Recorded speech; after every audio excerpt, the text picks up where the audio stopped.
Although it is not always the case, but being broke, sad, and having a miserable life in your 40s, 60s, and 50s usually starts with the decisions you made while you are in your youthful life. Usually starts with the decisions you made while you are in your 20s, 30s. Reminds me of the snowball effect. When a tiny snowball is on top of the mountain and it is rolling down, yeah, it is very small and it is of little or no significance, yeah. But as it goes on rolling down the mountain, it goes on collecting more snow, more snow, more snow.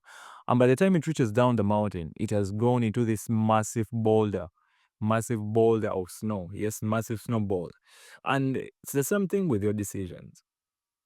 Your decisions, just like anything in the universe, eventually compound. Even the tiniest of decisions that you make every single day eventually compound. And these decisions will compound either into the life you want or the life you will hate, you will absolutely hate. So don't be fooled by the facade most people put on their faces, or they try to feed you with that you have this unlimited amount of time to do whatever you want. Yes, in your 20s, take your risks, do everything you gotta do to get rich, but don't be so reckless with your decisions, man. Enjoy your life, but don't be so reckless. There's a very tiny line, a very slim line between enjoying your youth and destroying your future.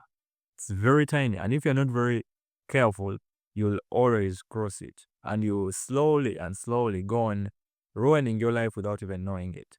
So be very careful with the decisions you make right now as a 20-year-old or in your late 20s, because your decisions will either compound into the life you want or the life you absolutely hate. Because in the end, being miserable in your 60s, in your 50s, usually starts with the decisions you make in your 20s. It is not that deep, it is just real.